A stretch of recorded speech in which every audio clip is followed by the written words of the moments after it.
Estábamos invirtiendo un poquito de tiempo por si se va incorporando parte de todos los interesadas en esta jornada. Esa es la tercera y última de las sesiones que hacemos en el ciclo de conferencias en ese convenio que estamos a punto de firmar con la Asociación Valenciana de Fundaciones. Y hemos analizado diferentes temas. En un primer momento estuvimos hablando del buen gobierno y transparencia. La segunda de las sesiones analizamos... Estuvimos con Javier Palau. Sí, con Javier, no, con Felipe Palau. Hablando de la autocontratación. De la autocontratación, disculpa, porque se me ha ido la cabeza. Y hoy precisamente estamos con otro compañero del Departamento de Derecho Mercantil, Javier Bercher, que él es especialista también en materia de fundaciones, porque ha estado director general en la mutualidad. ¿Cómo se llamaba exactamente la mutualidad? Mutualidad de Empleados de Banca. Y bueno, es actualmente profesor contratado doctor del Departamento de Derecho Mercantil, Manuel Rosso Tapón, además recién estrenado. Ahí estamos. Con lo cual es un placer tenerlo aquí, porque como es un gran especialista, yo creo que podrá abordar todas esas cuestiones tan complicadas que se nos están planteando en el ámbito del fondo dotacional de las fundaciones, por todos los problemas que el propio Ignacio nos ha ido planteando. Entonces creo que estamos en muy buenas manos hoy. Y nada, José Ignacio, si quieres también añadir alguna cosa, bienvenidos a todos y a todas, y aquí estamos a vuestra disposición. Adelante, José. Muchas gracias, María José. Sí, bueno, buenas tardes a todos y gracias por asistir a estas jornadas organizadas por la Asociación Valenciana de Fundaciones y por el Instituto Universitario de Economía Social y Cooperativismo, el IUDESCOP. Bien, el tema que vamos a tratar hoy, como decía María José, es el de los aspectos jurídicos y económicos de la dotación de las fundaciones, que es un tema especialmente interesante, precisamente por el confusionismo que existe entre la mayoría de patronos, fundadores o directivos de fundaciones en cuanto... ¿Micrófono? ¿Este? Sí. Acércatelo. Sí. Sí, respecto al tema que tratábamos hoy, comentaba yo que era un poco que era muy interesante precisamente por el confusionismo que hay entre los patronos, fundadores y directivos de fundaciones en ocasiones por su similitud o la confusión entre lo que es la dotación fundacional y el capital social a veces de las entidades mercantiles. La dotación presenta evidentemente una serie de características específicas de carácter tanto jurídico como económico que se diferencian de ese concepto de capital social e incluso también del denominado patrimonio inicial de las asociaciones. Son conceptos distintos, aunque en ocasiones confundimos o pensamos que pueden tener un denominador común, ¿no? Como comentaba María José, tenemos a Javier Bercher para que nos ilustre respecto a este tema. Gracias, Javier, y vamos, yo creo que ya huelga más comentarios. Te doy la palabra y... Solo una cosa, podéis interrumpir, podéis a través del chat levantar las manos y en cualquier momento pues, hacerle cualquier consideración, pregunta, duda que os pueda asistir. Creo que estamos en el foro correcto y él, como experto en la materia, os podrá aportar soluciones seguro. Se intentará. Así que, sin más, ya te doy la palabra. Adelante. Bien, bueno, muy buenas tardes a todos. En primer lugar, quiero agradecer a la organización, también a mi compañera María José Bañó y a las asociaciones que hayan contado con mi presencia para hablar de un tema donde, dicho coloquialmente, aquí hay tomate. Y por lo tanto yo pues trataré de ofrecer luz o al menos ordenar las ideas acerca del fondo dotacional. Bien, cuando hablamos del fondo dotacional, yo he tenido clara una cosa desde el principio, y es que si nos remontamos a la historia de las fundaciones, los legisladores nunca se han fiado de los patronos por el consumo que han realizado del fondo dotacional. Es decir, que el legislador ha tenido claro que tenía que proteger esa dotación dada cuenta de que existía históricamente una mala práctica por parte del patronato sobre el consumo que se realizaba sobre esos bienes. De manera que las legislaciones siempre han sido muy conservadoras en este aspecto. Este arrastre histórico se mantiene.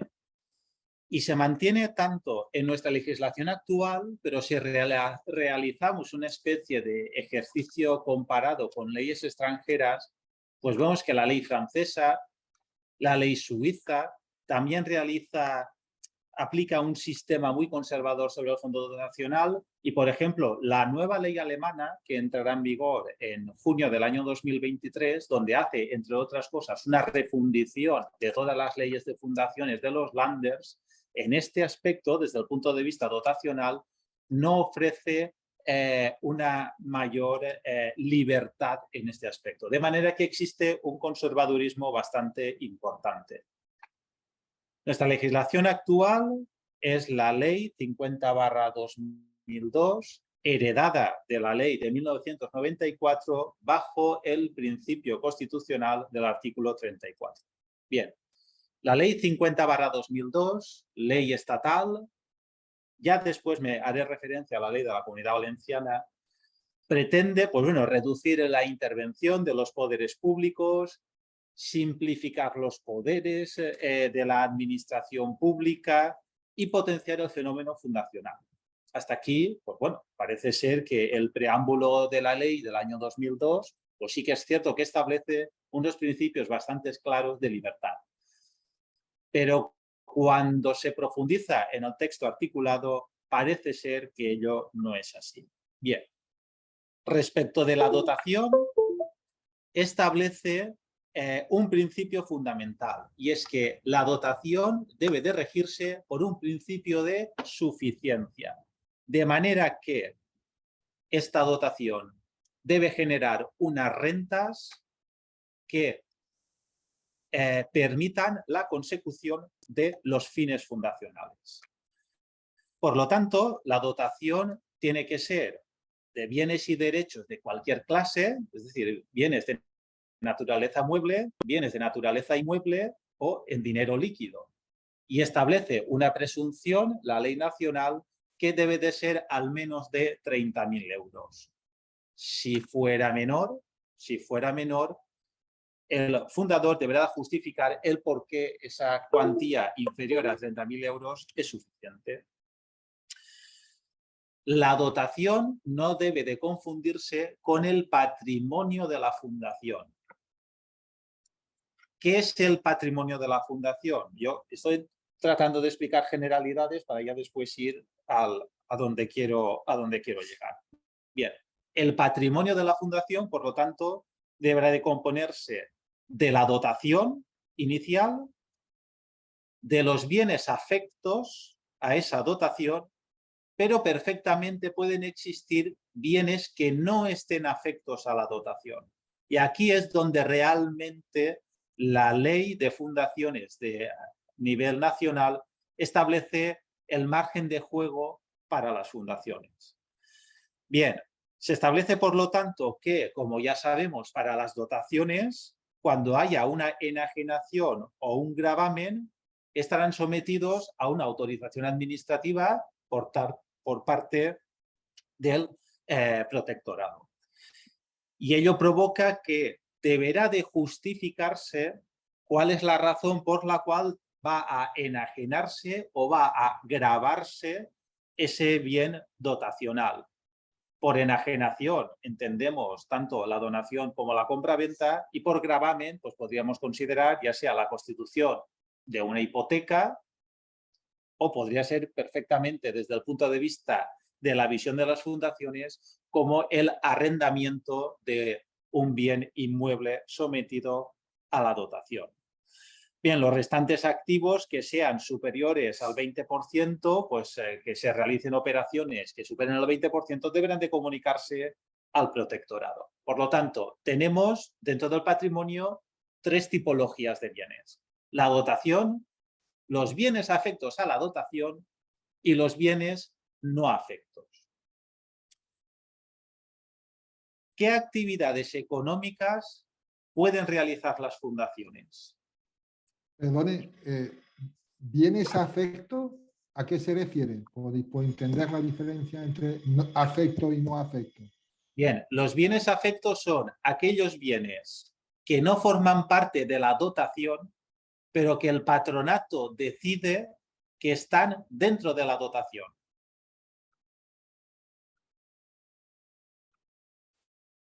¿De acuerdo? ¿Un ejemplo que podría ser? Pues podría ser una donación que realice un particular a la fundación.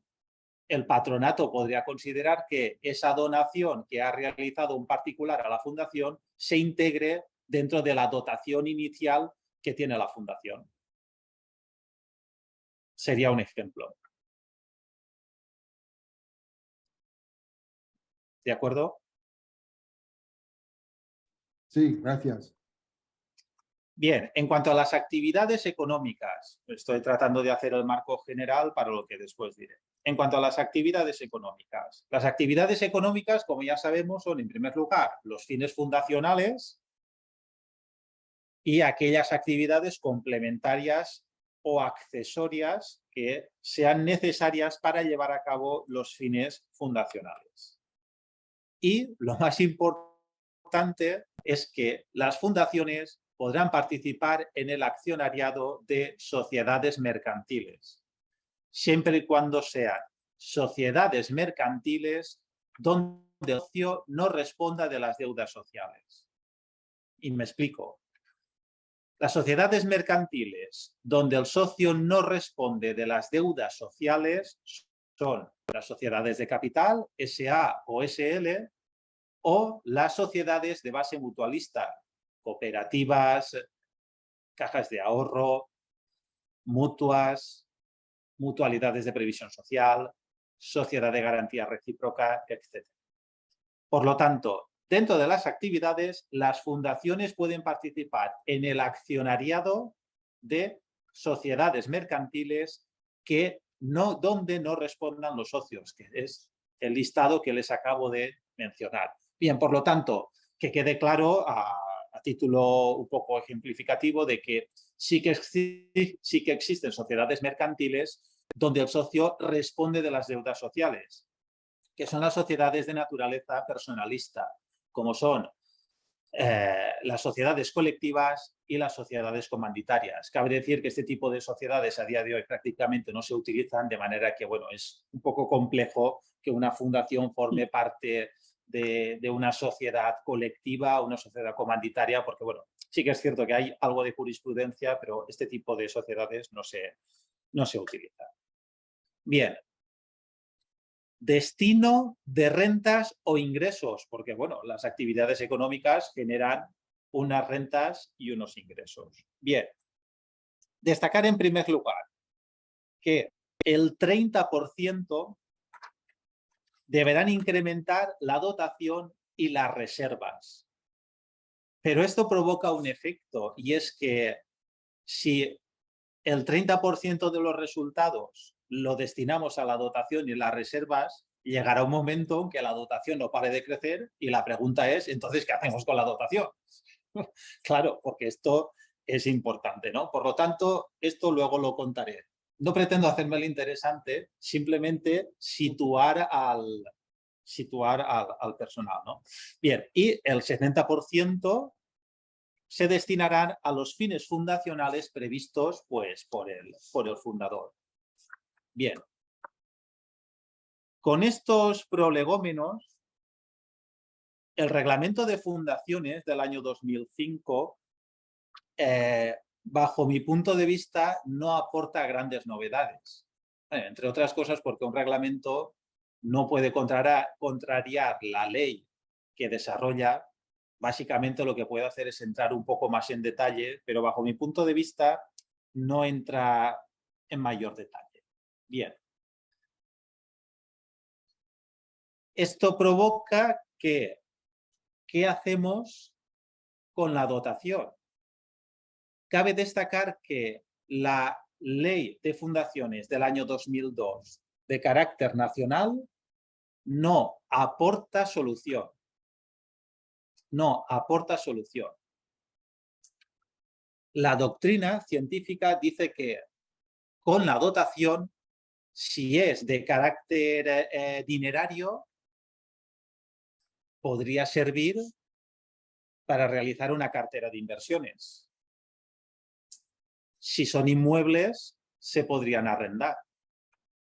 ¿De acuerdo? Pero, insisto, la ley del año 2002, la ley nacional del año 2002, esto no lo aclara. Bien, contamos con una gran ventaja, a mi modo de ver, y es la Ley de Fundaciones de la Comunidad Valenciana de 1998. La Ley de Fundaciones de la Comunidad Valenciana de 1998 establece el mismo esquema que la ley del año 2002. Pero, ojo, establece una distinción y es cuando, bajo mi punto de vista, existe una gran diferencia. Y es que la ley de la Comunidad Valenciana dice que será necesaria la autorización administrativa por parte del protectorado para realizar cualquier actividad de enajenación, gravamen, etcétera, etcétera. Pero establece dos excepciones y aquí es donde viene el juego. En primer lugar, no será necesaria la autorización cuando ese fondo dotacional se destine a valores que coticen en bolsa. Ojo, porque la pregunta es, ¿entonces eso significa que podemos perder la dotación por realizar inversiones en bolsa? Pues vamos a verlo. ¿Qué dice la Comisión Nacional del Mercado de Valores? Y tampoco será necesario cuando se realicen actos de disposición, no será necesaria la autorización administrativa, perdón, tampoco será necesaria la autorización administrativa cuando se realicen actos de disposición de bienes adquiridos por donación, es decir, la Fundación ha recibido una donación y quiere deshacerse de esa donación mediante la compraventa de ese bien, etc. O respecto de las subvenciones que se ha recibido. En parte tiene su lógica. Si la Fundación recibe subvenciones, no va a solicitar autorización administrativa para después disponer de la subvención. ¿Se entiende? Esto significa que habrá que establecer una tipología de bienes en la dotación. Bienes de naturaleza inmueble, según la ley de la Comunidad Valenciana, ya sea para la venta o para el gravamen, es necesaria autorización administrativa. Pero, ojo, hay una sentencia de la Audiencia Provincial de Barcelona de este junio pasado, es decir, nada, acaba de salir del horno. Desde el punto de vista jurídico, acaba de salir del horno la sentencia. Y se plantea el caso de unos patronos que han vendido los bienes inmuebles de la Fundación sin autorización administrativa del controlador de la Generalitat de Cataluña. Esto en teoría es ilegal y no puede hacerse al amparo de la Ley de Fundaciones de Cataluña. Pero la sentencia dice que, dada cuenta de que los bienes inmuebles se han vendido a valor de mercado y que se han comprado otros inmuebles a valor de mercado, no incurren en responsabilidad los patronos. Porque en definitiva, lo que viene a decir o interdicta la sentencia es que aquí lo que se ha producido es una sustitución real de la cosa, es decir, una sustitución de la cosa. La sustitución de unos bienes inmuebles por una sustitución de los bienes inmuebles. De manera que solo en este caso exonera de responsabilidad a los patronos y por lo tanto el contrato de venta de la dotación y el contrato de compra de otros bienes inmuebles para integrar la dotación no sería nulo este contrato. Pero me gustaría decir que esta sentencia de la Audiencia Provincial de Barcelona es una sentencia excepcional y solamente en este caso en particular. De manera que, al amparo de la ley de la Comunidad Valenciana, la dotación que se integre por bienes inmuebles necesariamente necesitará de autorización administrativa. Resulta más interesante los bienes, el dinero líquido. ¿El dinero líquido puede ser destinado para confeccionar una cartera de inversiones? La respuesta es que sí. Y la respuesta es que sí, al amparo del acuerdo de 20 de febrero del año 2019, acuerdo de 20 de febrero del año 2019 de la Comisión Nacional del Mercado de Valores. Este acuerdo de la Comisión Nacional del Mercado de Valores aprueba un código de conducta para, entre otras entidades, para las fundaciones que realicen inversiones bursátiles. ¿En qué consiste este código de conducta? Bien, este código de conducta establece varias cuestiones y dice que las fundaciones que realicen inversiones en bolsa deberán de tener, en primer lugar, medios u organización suficiente para realizar esta actividad de inversión bursátil, tanto medios humanos como medios materiales.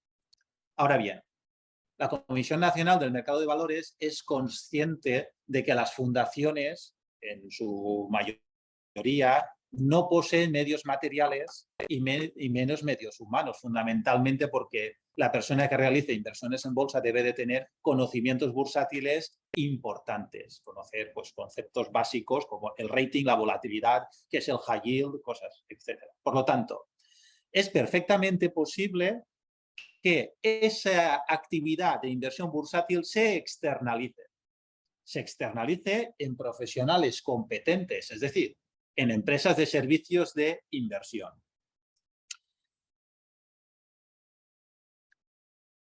Seguimos. Además, deberá de tener un comité de inversiones y una función de control interno que ejecute la política de inversiones. La política de inversiones deberá de ser aprobada por los patronos. Hay una cosa que el código de conducta no dice, pero por experiencia, si me permiten, se la digo yo.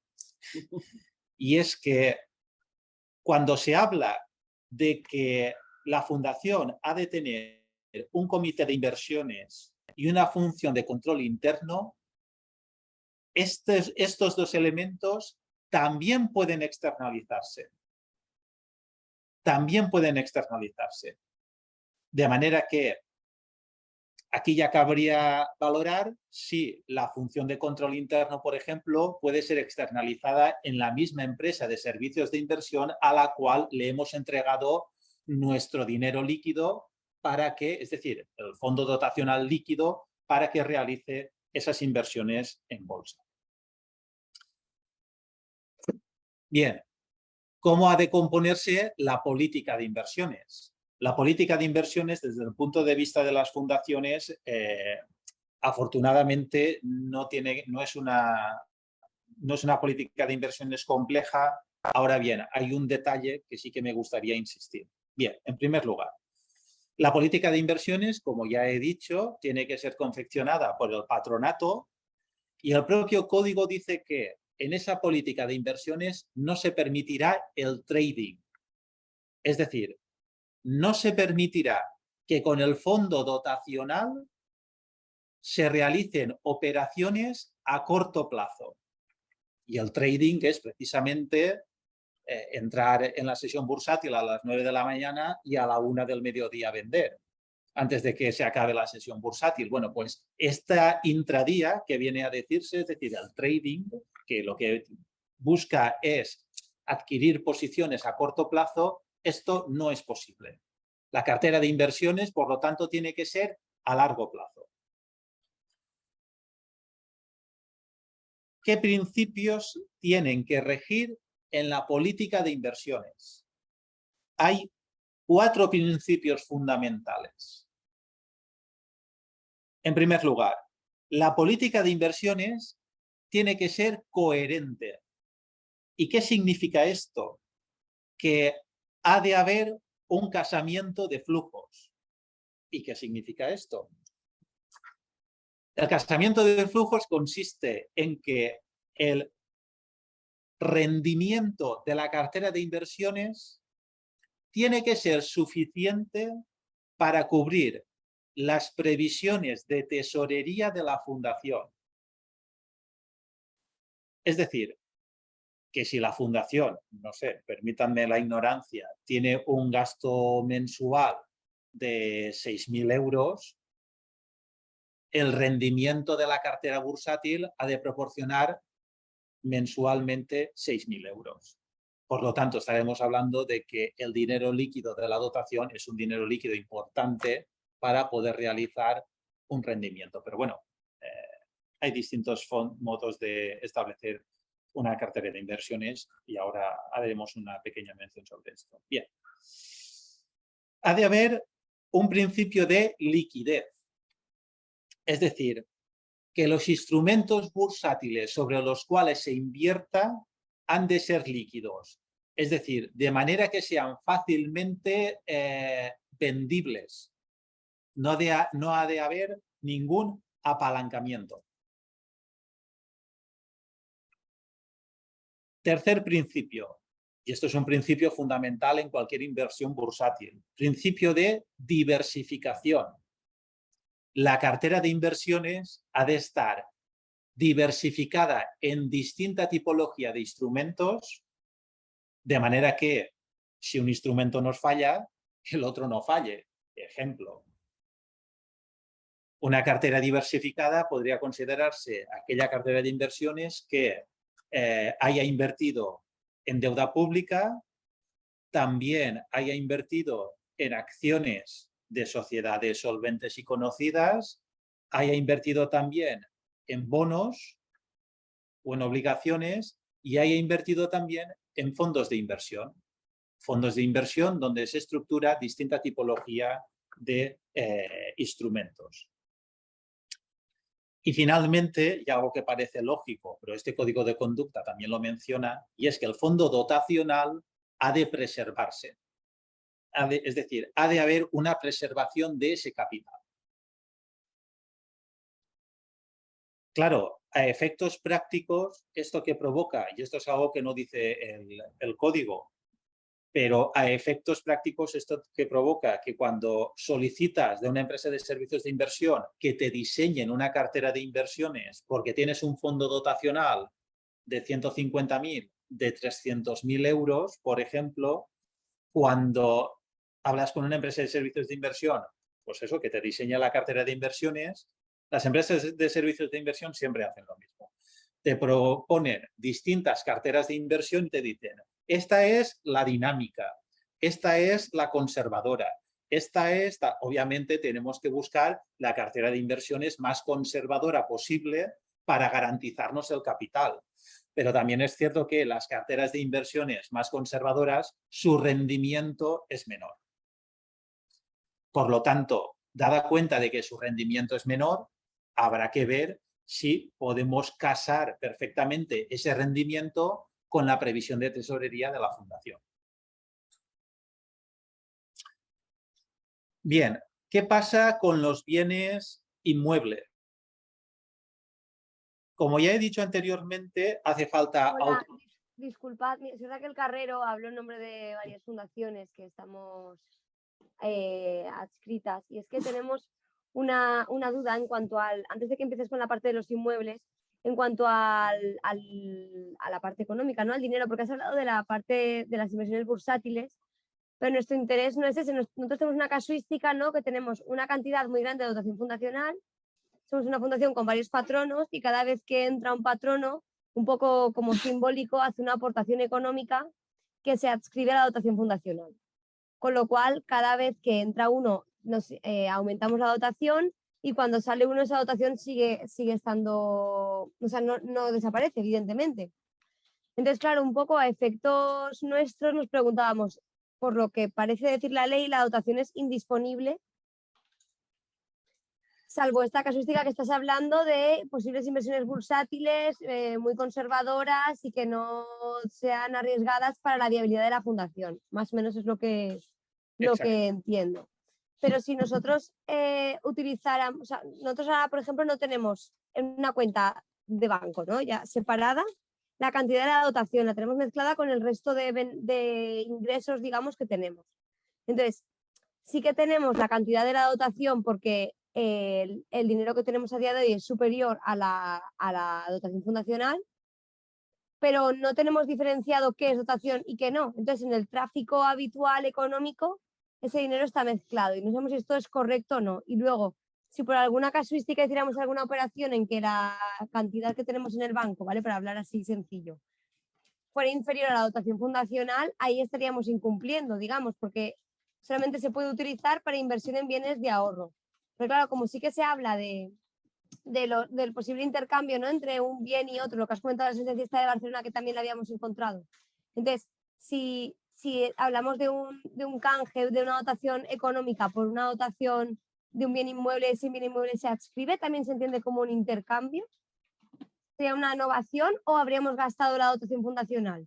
¿No? Si yo tengo 100.000 euros y compro una casa que vale 100.000 euros y la adscribo a la dotación, ¿estoy incumpliendo o simplemente la he transformado? No sé si me explico, son varias preguntas, perdón, si me explico. Sí, ya sé. Bueno, pues voy a intentar resolverlas. Vamos a ver, bueno, en primer lugar, que en la entidad de crédito depositada exista una mezcla del fondo dotacional y de otros ingresos, bueno, realmente esto francamente no es ningún problema. Esto pasa en cualquier tipo de organización. Lo suyo es que tenerlo distinguido desde el punto de vista contable. Quiere decir que esto, francamente, desde el punto de vista práctico, no genera ningún problema. La ventaja que tiene la ley de la Comunidad Valenciana es que realizando inversiones bursátiles, ese fondo dotacional que constantemente está creciendo y que no puedes hacer en teoría nada con él, al final sí que te da un rendimiento. Y la política de inversiones, el Código de Conducta de la Comisión Nacional del Mercado de Valores te dice que tu política de inversiones tiene que garantizar en todo caso ese capital. De manera que en el momento el patronato decida retirar esas inversiones bursátiles, siempre tendrá ese capital, no se amortizará, es decir, no desaparecerá, es decir, la dotación no desaparecerá, más el rendimiento bursátil que haya tenido. También es cierto que el rendimiento bursátil puede ingresarse mensualmente, pero en un escenario de bajos tipos de interés, que por ejemplo no hay rendimiento bursátil, pues puede decidir el patronato pues coger y deshacer esas posiciones bursátiles. Es decir, le dice a la empresa de servicios de inversión, oiga, mire usted, la cartera que usted me ha diseñado no me genera ningún rendimiento, vamos a reintegrar ese dinero en la fundación y ya está. Por lo tanto, insisto, esta es un poco la ventaja que tiene la ley de la Comunidad Valenciana y es que permite realizar inversiones bursátiles sin autorización administrativa. Si nos sometiéramos a la ley nacional, necesitaríamos pedir autorización administrativa y justificar el porqué de esa inversión bursátil y justificar la cartera de inversiones, lo cual yo pienso que aquí en Valencia existe una gran ventaja. Bien, en cuanto a la cuestión referida, yo ya sabía que esto generaría polémica, en cuanto a la cuestión referida de la sentencia de la Audiencia Provincial de Barcelona. Bien, la sentencia de la Audiencia Provincial de Barcelona parte de un presupuesto y es que si el fondo dotacional es un bien inmueble, hay que solicitar autorización administrativa. No hay más historia. Ahora bien, aquí el caso particular de la sentencia a la que hago referencia es que el patrono ha vendido un bien inmueble por valor de mercado y ha comprado otro bien inmueble de valor de mercado y lo ha integrado en el fondo dotacional. De manera que, ¿es ilegal? La respuesta es que sí. Ahora bien, aquí lo que hace el juez es decir, bueno, mire, usted lo ha hecho mal, pero de alguna manera no puede incurrir en responsabilidad aquella persona que de alguna manera ha actuado de forma leal hacia la fundación. Obviamente, cuestión distinta sería que el bien inmueble lo hubiera vendido por debajo del precio de mercado o que que hubiera desaparecido ese dinero líquido producto de la venta. Me explico. Entonces, pues bueno, esta es un poco la cuestión. Bien, en cuanto a los bienes inmuebles. Los bienes inmuebles, aquí vamos a suponer que el fondo dotacional es solamente de bienes inmuebles, es decir, no hay dinero líquido. Aquí hay un encorsetamiento sobre el que no podemos escapar, y es que los bienes inmuebles, ya sean venta, arrendamiento, etcétera, etcétera, necesitan de autorización administrativa. ¿Esto qué provoca?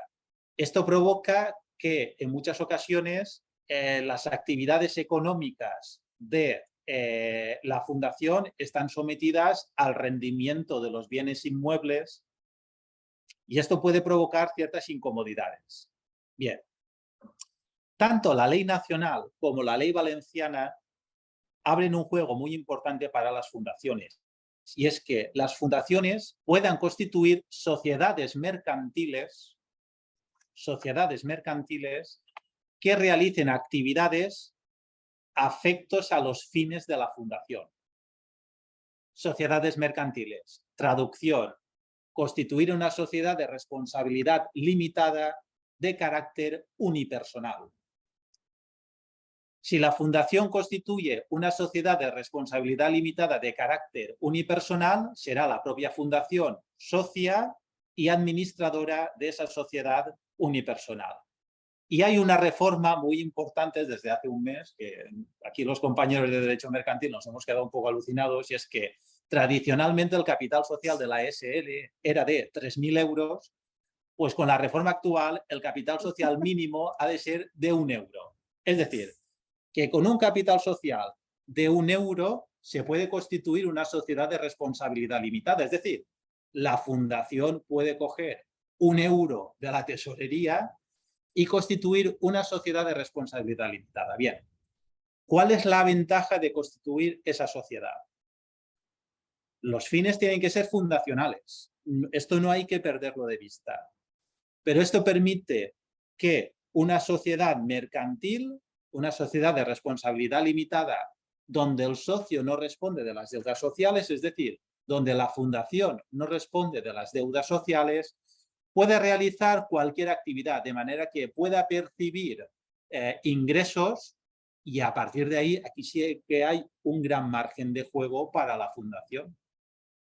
Porque la fundación puede decidir que esa sociedad de responsabilidad limitada esté afecta a la dotación o no.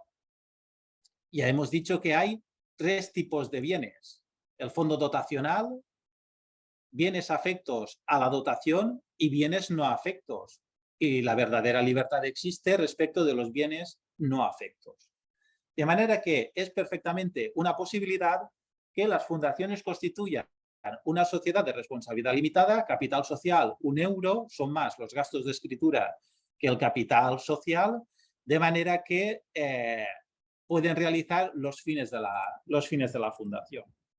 Ahora bien, hay que tener en cuenta un detalle, y es que el 30% del rendimiento de esa sociedad de responsabilidad limitada iría destinada a incrementar el fondo dotacional. El 30% de esa sociedad de responsabilidad limitada iría destinada a incrementar el fondo dotacional. Y ese 70% restante iría destinada a los fines fundacionales. Es decir, que en ningún momento puede configurarse la sociedad de responsabilidad limitada como una sociedad, como diría yo, que realice un negocio para distribuir dividendos. Si existen dividendos, los dividendos serán destinados a la fundación. Les he puesto yo, disculpa que te comentaba, el tema de la sociedad limitada sin ánimo de lucro. Que les he puesto ahí la referencia de la resolución de diciembre del 2020, que precisamente contemplaba esa posibilidad. Vale. Pero es que, claro, que ya se reconoce y se está aceptando y no hay ninguna discusión en torno a la posibilidad de crear sociedades limitadas sin ánimo de lucro subjetivo. Por lo tanto, yo creo que aquí, desde el punto de vista formal... Preguntaban si además si en vez de constituirla reciben donación las participaciones. Reciben las participaciones de la SL. Sí. Y si en lugar de constituir la SL reciben donación las participaciones. Bien, no habría ningún problema, no habría ningún problema. Lo que ocurre es que la pregunta es, si reciben donación las participaciones, ¿estas participaciones a qué están afectas? ¿Al fondo dotacional o no? ¿Lo determina el patronato? Claro, lo determinaría el patronato, efectivamente, pero también es cierto que esto depende de la voluntad del donante. Claro, el donante dirá, bueno, yo os doy unas participaciones sociales de una SL cuyo valor es importante, por ejemplo, o no, lo que sea, pero si el donante no dice nada, el donatario, que sería la fundación y por lo tanto el patronato, podría decidir, bueno, entonces estas participaciones no las afectamos al fondo dotacional. Por lo tanto, como ven, aquí hay un férreo control sobre la dotación, pero no debe de perderse la vista que la ley permite otros juegos. Bien, por lo tanto, yo he realizado una distinción entre bienes líquidos, como es el dinero, o bienes inmuebles, o incluso podría ser un bien mueble, como un cuadro, etcétera, etcétera. Y para acabar, me gustaría hacer referencia a la responsabilidad de los patronos. Porque claro, esto está muy bien hablar de qué podemos hacer con los bienes o no, pero ¿qué pasa con la responsabilidad de los patronos? En primer lugar, hay que hacer referencia a un detalle, y es que la ley de la Comunidad Valenciana no incorpora ninguna novedad. De hecho, se remite a la ley de fundaciones de nivel estatal. Es decir, la ley hace referencia a la ley del año 2002 de naturaleza estatal. Bien. La ley dice, el patrono deberá actuar de forma diligente y como un representante leal. Y si no actúa de forma diligente y como un representante leal, será responsable solidariamente con la fundación, lo cual no es cosa menor. No es cosa menor. Será responsable solidario, es decir, será responsable solidario con su patrimonio. Pero claro, esto queda muy bien y la pregunta es, ¿qué es la diligencia y qué es ser un representante leal? Bien. Si me permiten, voy a hacer una clasificación de qué es la diligencia y qué es la lealtad y qué entra dentro de cada uno. Bien. ¿Qué es ser un patrono diligente? En primer lugar, algo que parece evidente, pero hay que decirlo. El patrono debe de ejercer el cargo. El patrono debe de ejercer el cargo, es decir, debe de estar. Debe de estar. Bien. En segundo lugar, debe de cumplir la normativa vigente. Debe de cumplir la normativa vigente. ¿Qué ocurre? Que lo suyo es que el patrono se informe de la legislación vigente. ¿Se puede equivocar? La respuesta es que sí, se puede equivocar. Todos nos equivocamos. Pero hay equivocaciones y equivocaciones, de manera que puede equivocar con la legislación vigente, pero ojo, lo que no puede haber es dolo o mala fe. Dolo o mala fe. También es de ser diligente tener una dedicación adecuada a la fundación. Existen fundaciones de mucha tipología, con grandes infraestructuras, con escasas infraestructuras, pues bueno, el patrono esto lo tiene que ajustar. Tiene que adoptar las medidas precisas de garantía del cumplimiento de sus fines, de garantía del cumplimiento del fondo dotacional. Si hay que solicitar autorización administrativa, sí que solicitar autorización administrativa. El patrono tiene que exigir información adecuada, es decir, tiene que informarse de la marcha de la fundación, pero podemos decir que dentro del deber de diligencia, por lo tanto, hay muchos deberes. Ahora bien, me gustaría poner de relieve que esto no son reglas matemáticas, es decir, que hay un margen de discrecionalidad. Hay un margen de discrecionalidad para el patrono. De manera que el patrono, si se informa y actúa de forma ordenada, si se equivoca, no incurre en responsabilidad. Distinto del deber de diligencia es el deber de lealtad. El deber de lealtad, en primer lugar. El patronato debe de ejercer sus facultades de acuerdo con los fines de la fundación. Por lo tanto, si la fundación constituye una sociedad de responsabilidad limitada, pues que no se olvide que la sociedad de responsabilidad limitada es para el cumplimiento de sus fines, de manera que si tiene beneficios, esos beneficios se tienen que destinar a los fines. Destacar que dentro del deber de lealtad, el patrono tiene que guardar un deber de secreto. No porque la fundación sea una entidad pues, que no desarrolla una actividad mercantil, etcétera, etcétera, el deber de secreto es muy importante. El patrono se abstendrá respecto de aquellas votaciones en las cuales sean contrarias a la ley o a los estatutos. Por lo tanto, tiene un deber de independencia respecto del resto de miembros del patronato. Y finalmente, debe de evitar un conflicto de interés con la fundación.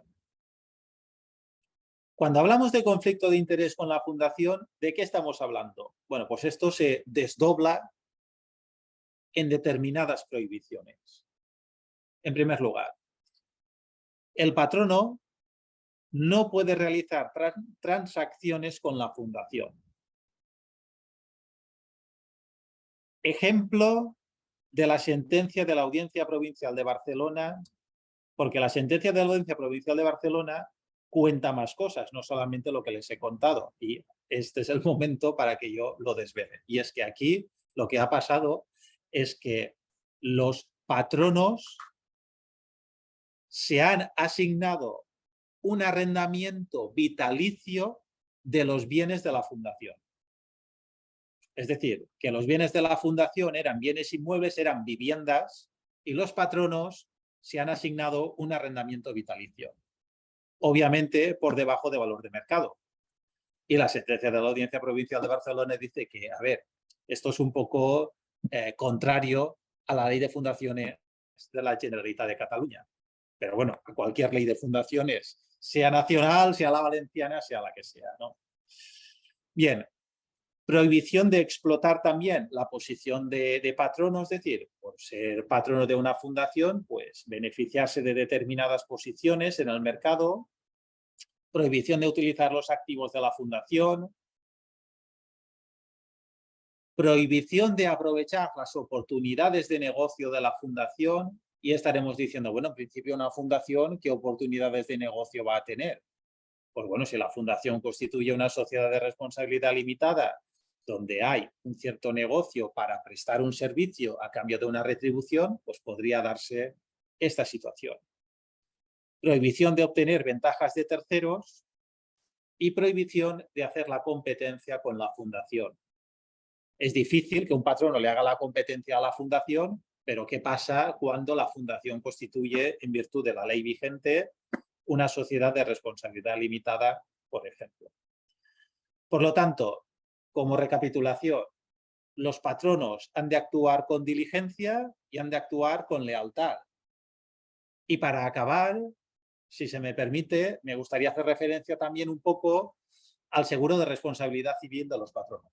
Esto es el alma mater, el seguro civil de los patronos. Bien.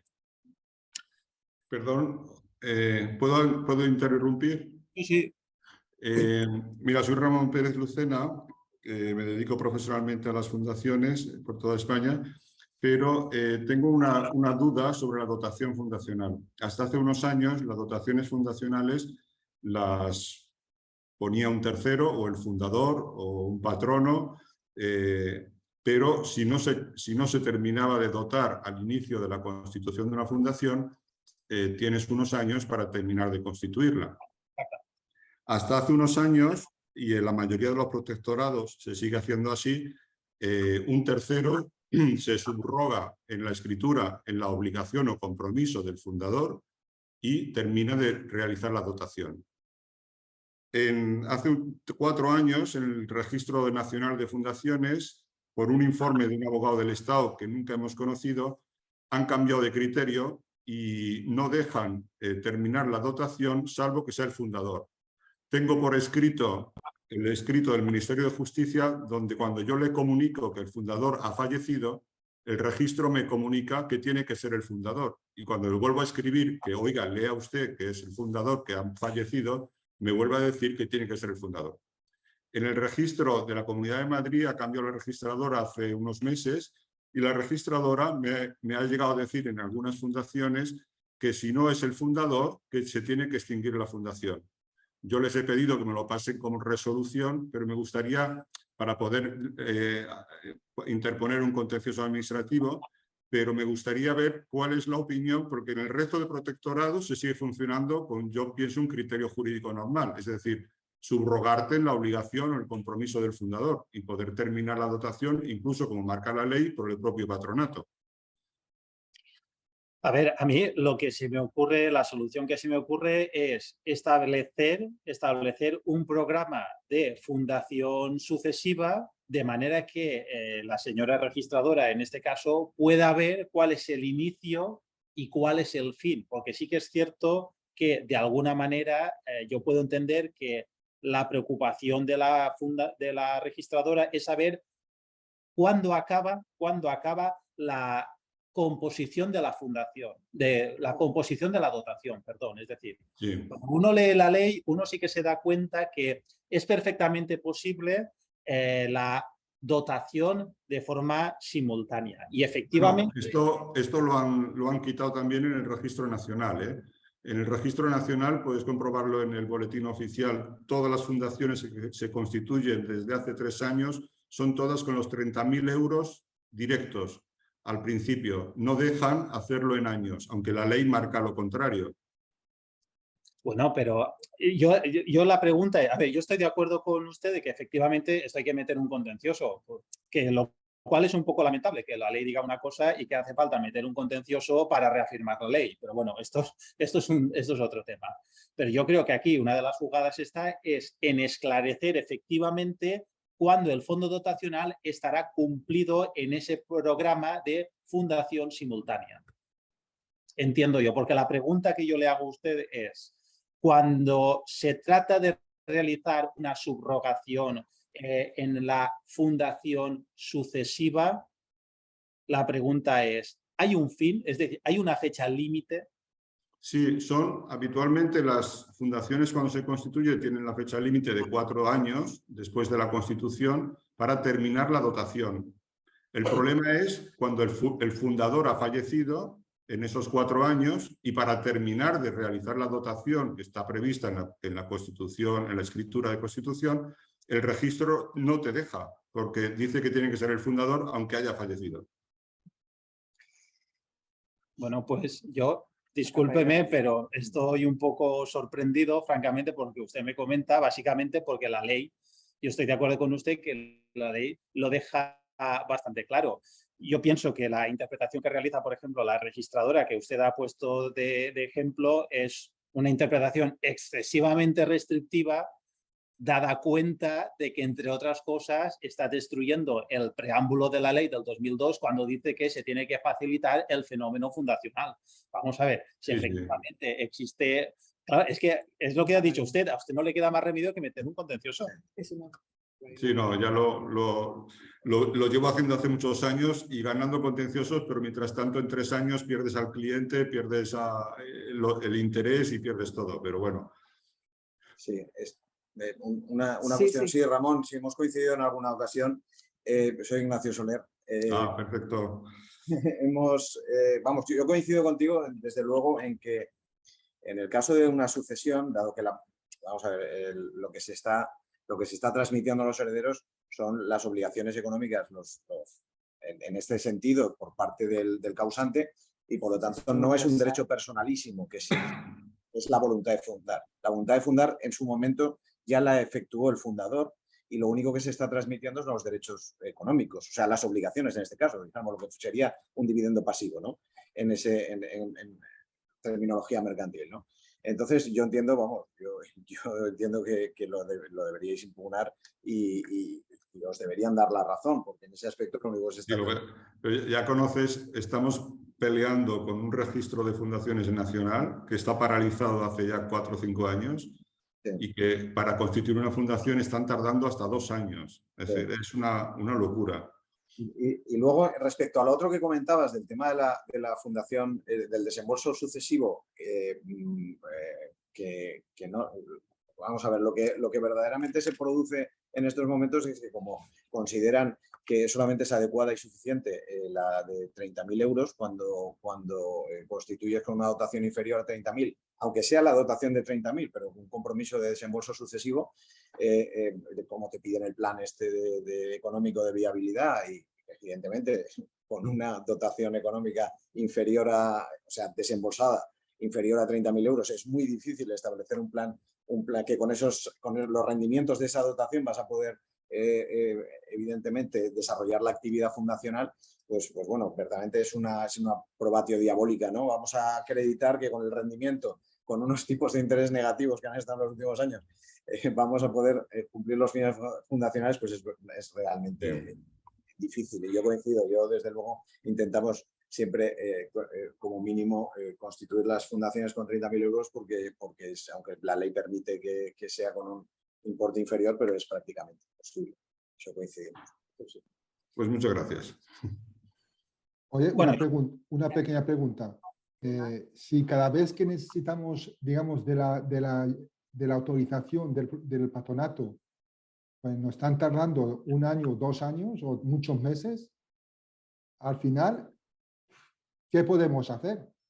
Ojo. Porque la pregunta es que nos paramos y esperamos a que nos digan algo, o tiramos para adelante, o ¿qué hacemos? Porque es que son un bloqueo total para la gestión habitual de la fundación. Que está claro que tiene que haber un control, pero bueno, un control con un tiempo determinado. Habría que poner algunos límites. Oye, en 2 meses me lo tiene que contestar. A ver, la ley dice, en primer lugar, que el silencio administrativo es positivo. Es decir, que si no...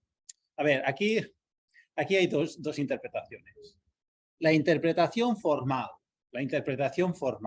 El silencio administrativo es positivo. Y si no recuerdo mal, la ley establece un plazo de 3 meses. Pero, ¿qué es lo que pasa? Bueno, que esto es lo que dice la ley y otra cosa es lo que hace la administración pública. Claro, porque es que yo esto también lo he sufrido por otras vías. Entonces, claro, la ley dice una cosa y la administración pública lo que viene es a crear una especie de clima de que yo te tengo que autorizar necesariamente y te tienes que esperar a 1 año. Y esto es así, que es a lo que usted en definitiva hace referencia. Pero la ley, si no me falla ahora en estos momentos la memoria, el plazo es de 3 meses y el silencio administrativo es positivo. Y después yo le voy a hacer una cosa ya de experiencia profesional personal. Bueno, no pasa nada, la ley dice una cosa, la administración dice otra. Pues mire, señora administración, usted me demanda a mí, me imputa responsabilidad y usted le explica al juez, a su señoría, por qué yo, administrado, dando cumplimiento de la ley, la administración pública interpone pues una acción contra mí. Yo esto ya se lo digo en plan un poco más bestia, pero bueno, yo francamente me he encontrado en estas situaciones concretamente en la Dirección General de Seguros, y entonces, pues nada, mire, yo estoy cumpliendo la ley. Usted, pues si entiende que no cumpla la ley, pues usted le explica a su señoría por qué yo estoy incumpliendo la ley, porque al final pues uno tiene que llegar desafortunadamente a estos extremos, ¿no? Al fin y al cabo yo pues pienso que la ley, pues si para algo está. Por lo tanto, el silencio administrativo es positivo. Entonces, si usted pide autorización administrativa y no se la dicen y no se la dan, pues diga, mire, usted no puede estar al socaire de la administración. Y bueno, para acabar, dos pinceladas del seguro de responsabilidad civil del patronato. En primer lugar, destacar que el seguro de responsabilidad civil cubre la responsabilidad subjetiva y objetiva. Y ahora vamos un poco a eso. Responsabilidad subjetiva. Los daños que se generen por culpa o negligencia. No por dolo o mala fe. No por dolo o mala fe. Por los daños que se generen por culpa o negligencia. Es decir, cualquier persona puede equivocarse. Y también la responsabilidad de naturaleza objetiva. Bien, para acabar muy rápidamente. Por lo tanto, hemos visto la responsabilidad subjetiva. El seguro de responsabilidad civil cubre la responsabilidad subjetiva, cubre la responsabilidad objetiva, es decir, aquellos incumplimientos que, sí, la responsabilidad objetiva son aquellos incumplimientos que no tienen excusa. ¿Qué no tiene excusa? Pues no tiene excusa no solicitar la autorización administrativa cuando corresponda, no tiene excusa no llevar la contabilidad de la fundación, por ejemplo, no tiene excusa no publicar anualmente el documento de actividades económicas. Que repitas la objetiva. Sí, lo he visto. Sí, vale. Es que Y sí. finalmente, lo que es la póliza de seguro de responsabilidad civil. Hay un dato en el que yo aconsejo que se revise bien, y es el tema de los sublímites. Las pólizas de responsabilidad civil suelen tener unos sublímites, es decir, cuando te venden una póliza de responsabilidad civil te dicen usted tiene una cobertura de 1 millón de euros, del daño que genere por 1 millón de euros. Pero lo que hay que ver es ese 1 millón de euros, cómo se desglosa dentro de la póliza de responsabilidad civil. Porque perfectamente puede ser, si usted realiza inversiones en bolsa, el límite del daño generado será de 100.000 euros. Entonces, el seguro en ese caso ya no es de 1 millón de euros, es de 100.000. ¿Me explico? Por lo tanto, hay que ver los sublímites dentro de la póliza de responsabilidad civil, ¿de acuerdo? Por lo tanto, la responsabilidad civil te la venden en globo, ¿no? Usted tiene un seguro de 1 millón de euros, pero hay que ver los sublímites dentro de la póliza. Y nada, muchas gracias. Espero que haya sido interesante.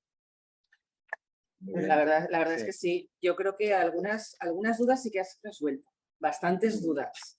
Es decir, yo creo que ha quedado meridianamente claras cuáles son las posibilidades de disposición de ese fondo dotacional, hasta dónde podemos llegar y sobre todo la parte también de responsabilidad.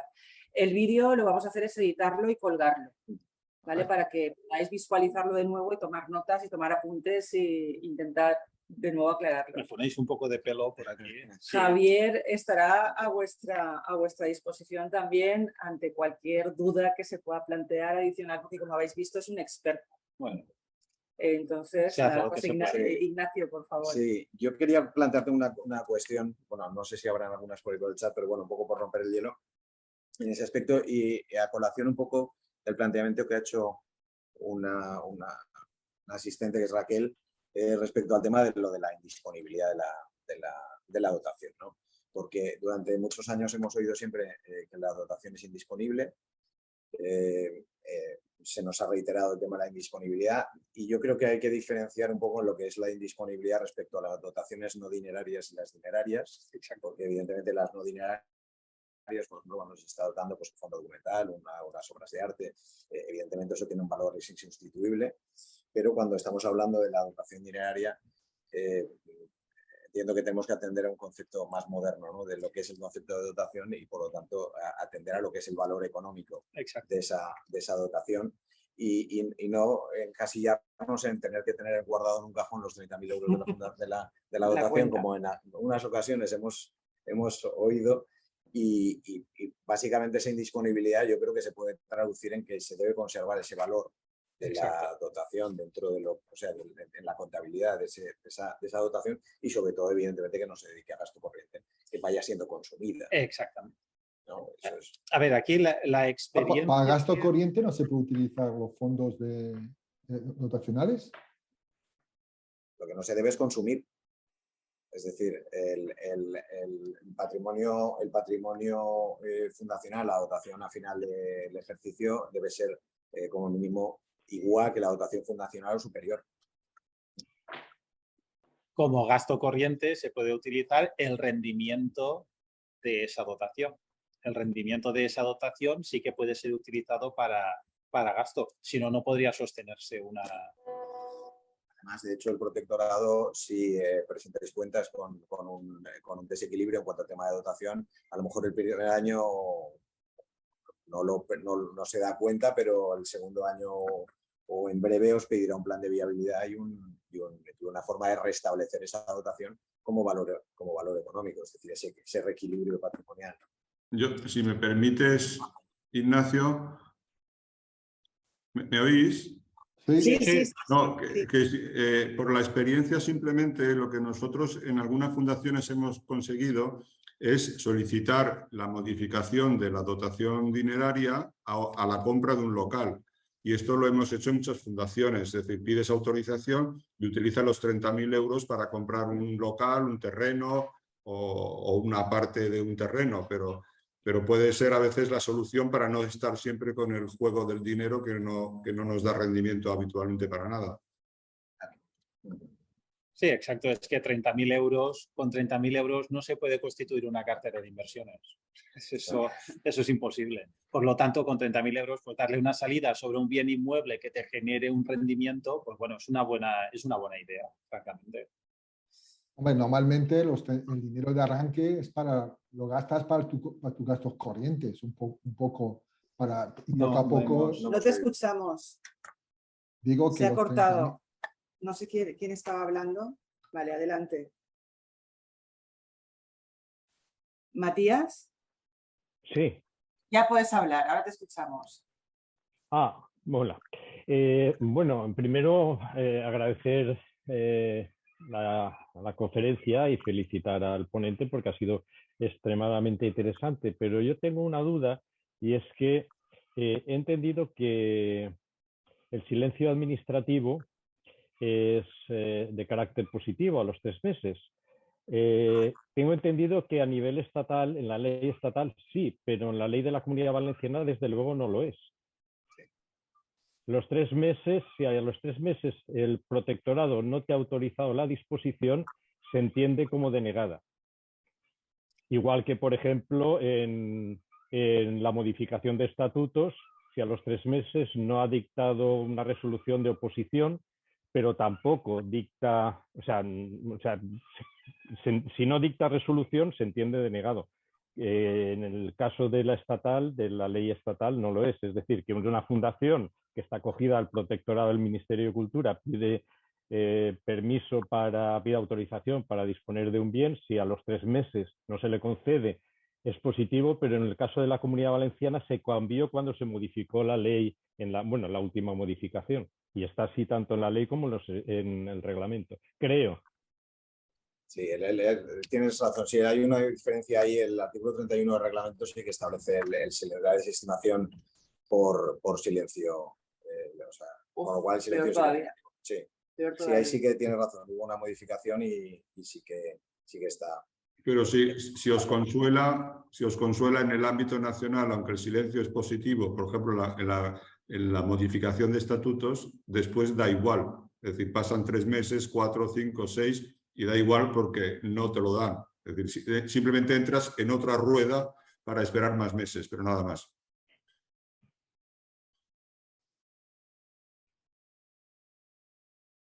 Ahora sí se ha bloqueado. Sí, ¿Qué fines fundacionales podemos hacer con el rendimiento? Que puede ser a día de hoy 300 euros. Pues, poca cosa.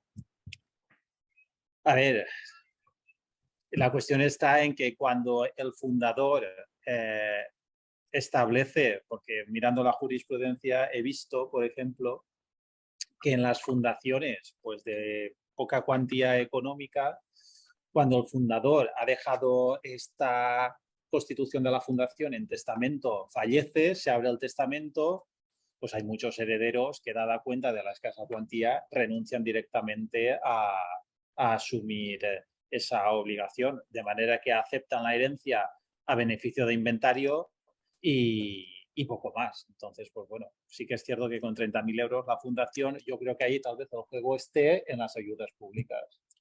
Claro, el problema que hay en esto es que la ley estableció en su momento un importe de 30.000 euros como un pacto de no vamos a discutir, ¿vale?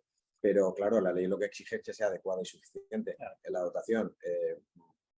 Esos 30.000 euros es un pacto, dijéramos, de no vamos a discutir, pero bueno, los términos de adecuación y suficiencia van más allá, es decir, la adecuación está un poco más relacionada con la idoneidad de la aportación, que bien puede ser bienes muebles, inmuebles o dinero, y luego la suficiencia, evidentemente, en cuanto al valor que pueda tener esa. Luego los métodos de explotación o lo que sea, el rendimiento que se le pueda sacar a la dotación, ya sería otra cuestión, pero verdaderamente lo de los 30.000 euros, que además lo que se rumorea es que se vaya a aumentar, porque verdaderamente esa cifra no garantiza tampoco una viabilidad sin unas medidas de apoyo complementarias que puedan desarrollar con otro, ya no sean dotación, pero con algún tipo de actividad paralela, ¿no? Es que con 30.000 euros, como no sea el juego de las ayudas públicas, ahí por mucho que no suban los tipos de interés. no hay juego posible. Muy bien. Bueno, pues nada, si gracias. no hay más preguntas, yo sí que quería invitar a Jesús Raga, que es el presidente de la Asociación Valenciana de Fundaciones, pero también si quería intervenir, aprovechando que lo veo justo en mi pantalla aquí en media. Nada, daros las gracias porque primero disculparme que no haya podido acudir hoy y luego que me ha parecido súper interesante. Creo que este ciclo está siendo muy completo. Estamos tocando muchos puntos que creo que nos interesan a todos los que estemos, en este caso yo presidiendo una fundación. Y yo hoy he aprendido varias cosas, o sea que ya quiere decir mucho porque creo que como yo, los demás, vamos aprendiendo en cada conferencia varias cosas y llegará el momento que por fin sabremos controlar bien una fundación. Y eso es muy importante. En este caso, lo que estábamos hablando era de los 30.000 euros. Claro, en la mía, que es pequeña en este caso, sí que a veces nos está creando problemas el no poder disponer de ellos. Ya me han dado algún toque alguna vez, porque dependemos mucho de las subvenciones. El año que no vas bien de subvenciones, pues claro, ese año das pérdidas y tocas el fondo, sí o sí. Y es lo que decía Ignacio. Entonces sí que te dan un toque obligándote a presentar un plan de viabilidad para restituir los 30.000 euros. Bueno, Ya y terminar. Gracias a todos también por asistir. Creo que vamos a más. En ese sentido, es señal de que lo que proponemos interesa. Y eso es bueno. la verdad es que sí. Gracias, Jesús. Gracias a Ignacio por la propuesta de organizar este tipo de conferencias. Realmente yo creo que ha sido un éxito de participación, ante las dudas que se han ido solucionando a lo largo del 3. Han sido temas punteros, temas muy problemáticos y yo creo, vamos, seguiremos con nuestro convenio adelante y seguiremos para el próximo año, para 2023, seguiremos con tipo de conferencias porque creo que es de interés. Además, como comentábamos el otro día también en otras jornadas, necesitamos profesionalizar y conocer mejor el papel de las fundaciones dentro de la sociedad y luego además conocer el rol de los patronos, cuál es el papel de los patronos, de los directivos, de los que están al frente de la fundación, que son al final los que dirigen y gestionan y son quienes realmente se encuentran con todas las dificultades, y ha quedado demostrado que el fondo dotacional y su disponibilidad es uno de los elementos esenciales. Sin el fondo no podemos funcionar y sin que sea rentable tampoco, pero tampoco podemos disponer. Pero bueno, cuáles son los límites era importante que hoy Javier nos lo explicara con esa claridad que nos lo ha explicado. Así que nada, muchísimas gracias. Ignacio, si quieres concluir tú el ciclo de... Pues agradeceros a todos la participación, el interés a la universidad, a UDESCOP, a Caixa Popular, que nos ayuda también en estas jornadas. Y bueno, pues nada, desde la asociación continuaremos con la universidad y con UDESCOP colaborando, ¿no? Y intentaremos que sean temas de seguir. Perdone, el tema de que las fundaciones hay que gestionarlas bien y todo eso, estoy de acuerdo. Lo que pasa que yo estoy buscando para formarme aquí en Valencia y hay muy poco, ¿eh? Ahí lo que falta es para que la gente que trabaja en las fundaciones se puedan formar, puedan coger criterios comunes entre todas. Eso la asociación tiene que ayudar en eso. Porque sin eso no hacemos nada. Sí. Mira, precisamente el ciclo, precisamente lo que tiene que buscar es eso, formar y que conozcan mejor cuál es el funcionamiento y las dificultades que existen. También puedo decir que en UDESCOP tenemos un máster en economía social en el que hay una rama precisamente de entidades no lucrativas y se explica de manera clara. Vamos a lanzar ahora un MOOC que tendrá un pequeño módulo de fundaciones. Sí. De que vamos haciendo cositas también para algún cursos de estos de formación para gente que ya trabajamos, que podamos asistir y podamos mejorar en nuestra formación, pues sería perfecto. Sí, desde la asociación estamos intentando a ver si conseguimos un poquito de apoyo de la administración también para organizar un curso con más, ya no solamente de temas o jornadas de temas monográficos, sino un curso más completo y más general, sobre todo adaptado a la normativa nuestra autonómica y bueno, estamos ahí peleando a ver si para este año que viene lo pudiéramos poner en marcha, sería fantástico, pero claro, por ahí necesitamos un poquito de apoyo también de la administración, que a veces es complicado de obtener, pero bueno, intentaremos, no cejaremos el... Pues nada, muchísimas gracias entonces a todos y nada, os emplazamos a que nos sigáis en redes a la asociación y a UDESCOP, porque seguiremos trabajando y seguiremos ofreciendo información y cursos y formación. ¿De acuerdo? Gracias a todos por venir y, insisto, gracias a la asociación, gracias Caixa Popular, gracias Ignacio y gracias Jesús por estar ahí.